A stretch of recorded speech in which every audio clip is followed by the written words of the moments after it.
Hey students, so glad you are at in-home small groups. Welcome. And a few announcements for you. So next week there's not typical youth group, but there's PJs and popcorn. It's a movie night in room 1. You can wear your onesie. Maybe you have one like this. That would be awesome. Please wear it.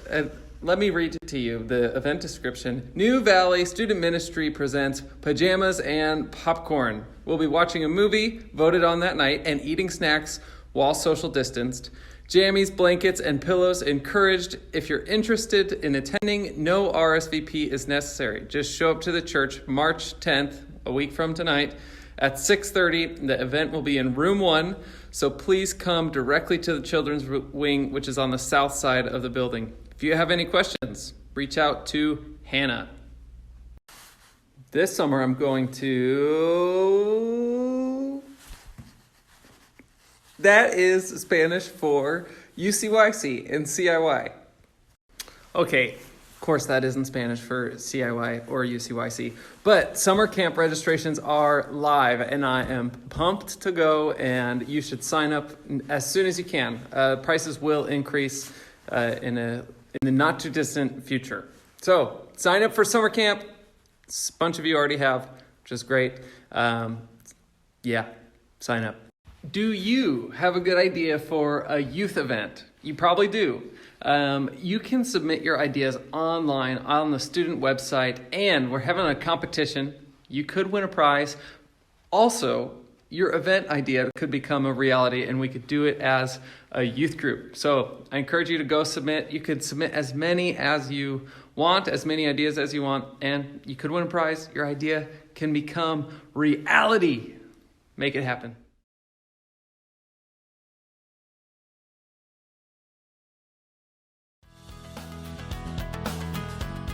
In this sermon, called the Sermon on the Mount, Jesus is teaching his followers what it means to be his disciple.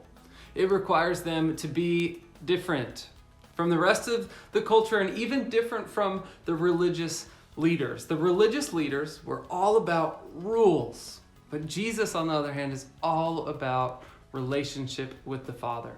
And remember the pattern here. The Pharisees have rules they obey, and they thought they were righteous because they hadn't murdered, they hadn't slept with someone who isn't their spouse, or they didn't lie when they swore to God.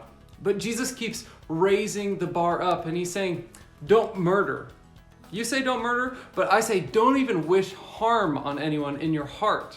You say don't commit adultery, but I say don't even lust in your heart. And you say always keep your oaths when you swear to God, and I say always keep your word all the time.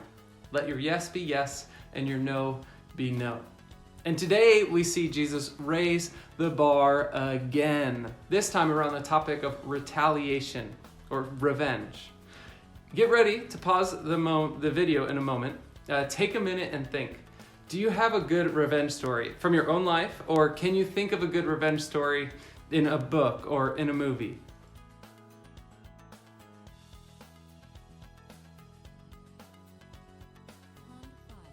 Our culture loves stories about getting even.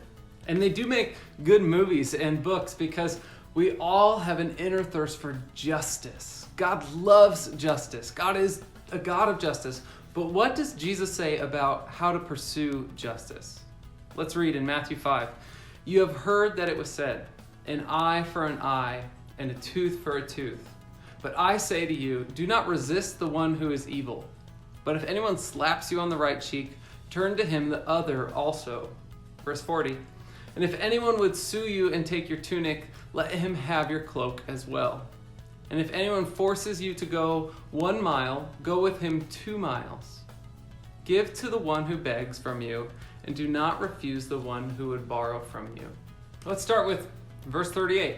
Jesus is quoting from the Old Testament law. This was a rule in the courtroom. You can find it in Exodus, Leviticus, and Deuteronomy, and this law was for the judges of Israel. This is how they were to administer punishments for criminals. They were to give a punishment that fit the crime.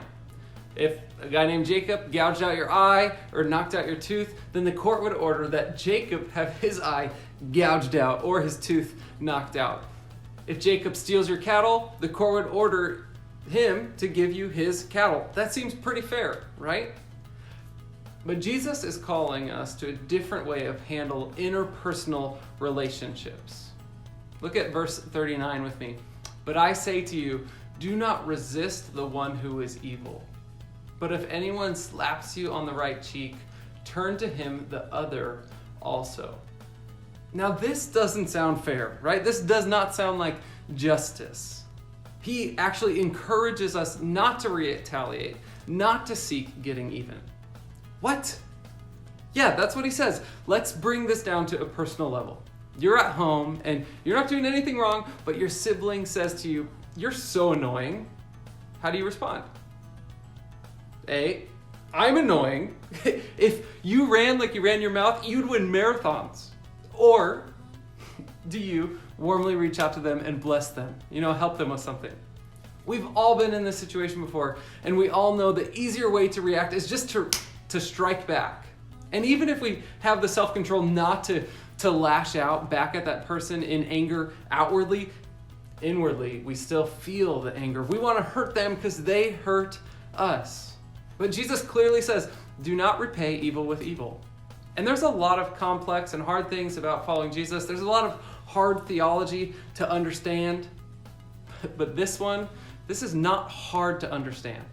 The application of this message is so incredibly simple to understand, yet so incredibly difficult to live out. Here's the main point. Bless those who insult you. Not hard to understand, very hard to do. Peter, Jesus' closest follower, says this: do not repay evil for evil or insult for insult, but on the contrary, bless, for this is what you are called. But that's not fair. How many times have you said that or thought that? When someone insults me, how am I supposed to not want to insult them back? How can Peter tell us to bless those who curse us? Well, Peter can say that because the gospel has taken root in his heart. He had a front row seat to watch Jesus do this. Jesus was slapped, literally, not metaphorically. Jesus was insulted and mocked. He was tortured and murdered on a cross. And what does Jesus do? He blesses. While being tortured, he says, Father, forgive them, for they know not what they do. And the only way that we could be kind to someone who is cutting us down is if we are also so secure and saturated in the gospel. The only way we can resist the temptation to take justice into our own hands is by being so rooted in the grace of Jesus that we also offer that same grace to others. And that one of my favorite song lyrics, the beauty of grace is that it makes life not fair. And this really goes back to knowing who and whose we are. If we think we're alone in the world and we have to fight to protect our ego and protect our reputation, and we have to fight to get what's ours and fend for ourselves, it would never be possible to return an insult with a blessing. But we don't have to find our significance from other people. God's voice is our authority, and our significance, our security, our sense of belonging comes from Him alone. And as we're transformed by the renewing of our mind, and we live out of these truths and we're filled with His love, we can then bless those who curse us. We can love our enemies because Jesus did it first. He loved us while we were enemies. And now Jesus, living in us, is empowering us to do the same thing, to bless those who curse us.